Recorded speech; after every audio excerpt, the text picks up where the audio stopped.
Ah, eu sei. Falar que biquíni é uma vestimenta indecente, quer dizer, vestimenta, né? Não tem nem quase vestimenta ali, né? Mas enfim, dizer que biquíni é uma roupa indecente é algo para desagradar gregos e troianos, evangélicos e ímpios. Ímpios dirão, que discurso ridículo, e acabou. Afinal de contas, eles não precisam muito de argumento para justificar, dar vazão às suas paixões. Mas as cristãs e os cristãos também ficam revoltados quando criticamos a sua calcinha de lycra, no caso das mulheres, né, obviamente.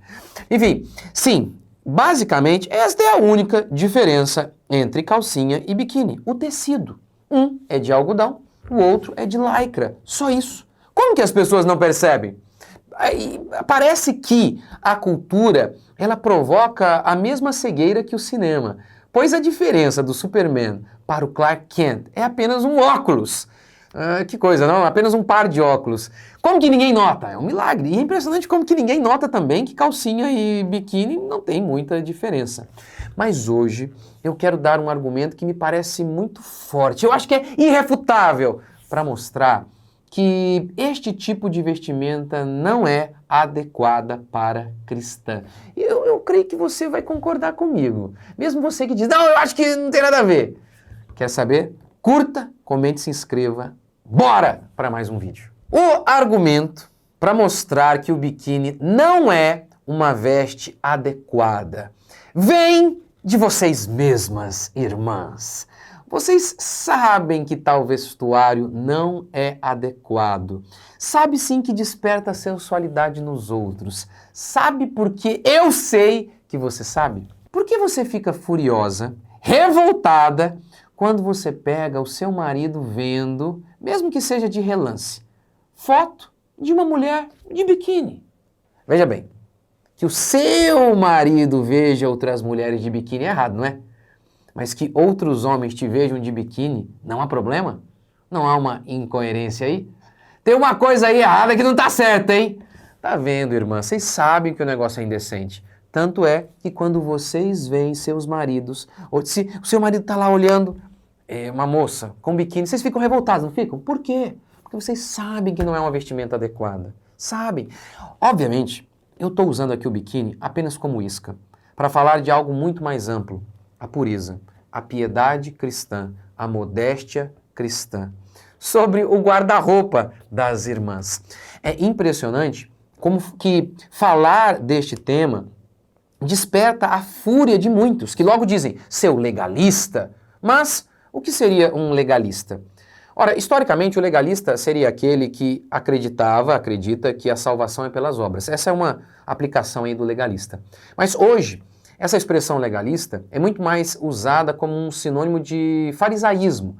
Ou seja, legalista seria aquele que ordena o que Deus não ordenou. Ah, mas espera aí, o que você está falando aí não tem nenhuma passagem explícita na Bíblia. Então seria isso, seria o fariseu. Lembra do fariseu? Por exemplo, sobre o sábado. Ele transformou o sábado em uma prisão, colocando um monte de ordens que Deus jamais havia estabelecido. Mas veja bem, nem tudo há um mandamento explícito. Por exemplo, não cheirarás cocaína. Não existe isso na Bíblia e todos nós sabemos que é errado, o vício é errado. A Trindade. Ora, não há uma passagem explícita. Esse é um termo mais teológico. Mas quando a gente lê a Bíblia, é claro que existe a ideia muito explícita na Bíblia de que há três, mas é um só. São Deus Pai, Deus Filho e Deus Espírito Santo. Jesus não é inferior a Deus Pai, o Espírito Santo não é inferior. É a mesma essência. Nós dizemos então que são três pessoas, e a gente vê isso ali, mas é um só Deus. E a gente nem sabe explicar tudo isso. Mas está muito claro ali a Trindade, mesmo que não de maneira tão assim clara como aqui no termo Trindade, mas está ali o termo, a gente vê ali muito bem o termo ali nas Escrituras. Ora, o mesmo se dá com as vestimentas. Os princípios estão por toda a Escritura. Por exemplo, Adão, quando ele peca, ele sente vergonha da nudez. Esse é o princípio básico. Expor o nosso corpo deve gerar em nós vergonha. Em toda a Escritura, a nudez é sinônimo de vergonha, não apenas em Gênesis. de Gênesis a Apocalipse. Em Apocalipse 3:8, o texto diz assim: aconselho-te que de mim compres ouro refinado pelo fogo, para te enriqueceres, vestiduras brancas para te vestires, a fim de que não seja manifesta a vergonha da tua nudez. Vergonha da tua nudez. Hebreus 2:5. Ai daquele que dá de beber a seu companheiro, misturando a bebida o seu furor, e que o embebeda para lhe contemplar as vergonhas. Abacuque 2:15 declara assim: ai daquele que dá de beber ao seu companheiro, misturando a bebida o seu furor, e que o embebeda para lhe contemplar as vergonhas. Expor as suas partes íntimas é vergonha, tá vendo? Ó?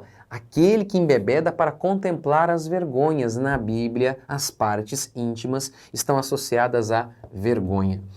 É interessante que, historicamente, os cristãos, eles sempre foram perseguidos. Os genuínos cristãos sempre foram. Como a Bíblia declara que aqueles que querem viver piedosamente serão perseguidos.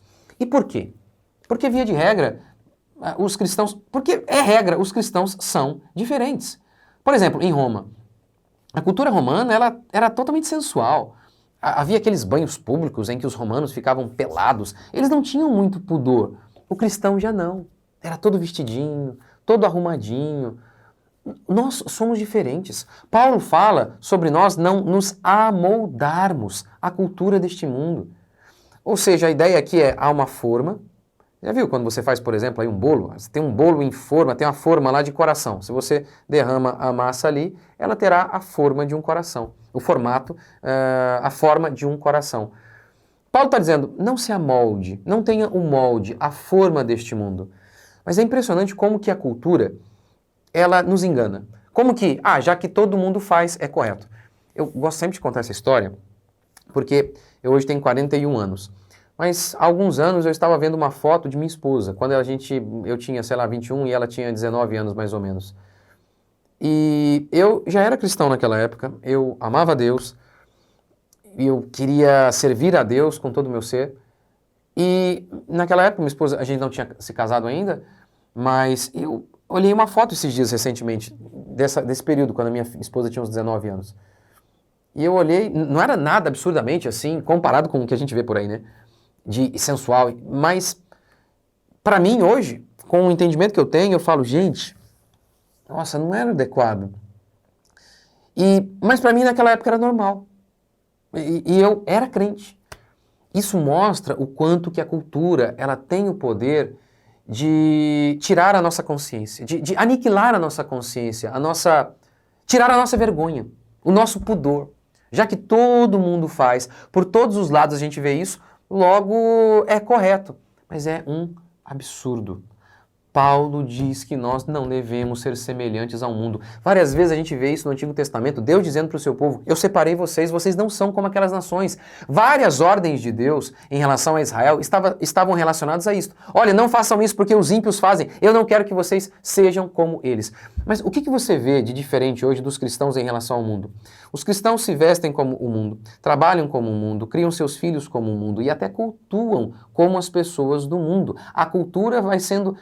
eles vão absorvendo a cultura. É um absurdo, é um absurdo. Ora, ok, qual que seria então a veste adequada para a gente ir à praia? Vou te falar, viu? Tem gente que acredita que o correto nem deveria ser ir à praia. Talvez essas pessoas estejam certas, viu? Mas por outro lado também o povo tá tão feio hoje que nem quase tem tentação em ir à praia. A maioria das praias é uma feiura. Mas enfim, olha, eu por exemplo, né, quando eu vou, primeiro que tento ir em lugares mais ermos, e eu fico coberto com bermuda comprida e com, como é que chama aqueles, tectel, aquele material, né, então eu não fico sem, para entrar na água, eu não fico sem camisa em nenhum momento. E minha esposa, ela fica com a maior parte do tempo com uma canga bem grande, enfim, a gente tenta, a maior parte do tempo fica ali, só quando vai na água ali, tira, mesmo assim com short, ela tem um maiô ali e tal, e bem, cobrindo bastante, e mesmo assim com short e boa parte do tempo de canga mesmo. Enfim, espero que isso seja piedoso, né, espero. Mas é isso, pelo menos a gente tá tentando, né, tá tentando. Tentando buscar aí, a cada dia sermos mais piedosos, porque sim, é importante como nós nos vestimos e nós não devemos ser tentação na vida de ninguém. Mas isso aqui é apenas uma palhinha, porque eu te convido a assistir a minha série sobre beleza. Assista essa minha série, tá muito legal. E eu falo de uma maneira mais profunda, mais teológica, filosófica ali, sobre este tema. Assista. Mas e aí? O que vocês acharam deste vídeo? Pode deixar aqui o seu comentário. Deixe aqui seu comentário. Falando nesse assunto, né, sexualidade cristã, logo logo aí, máximo um mês, meu curso Sexualidade Cristã. Vou falar sobre sexo, que tem a ver com isso aqui que a gente está falando. Vai ser muito legal. Deus abençoe vocês.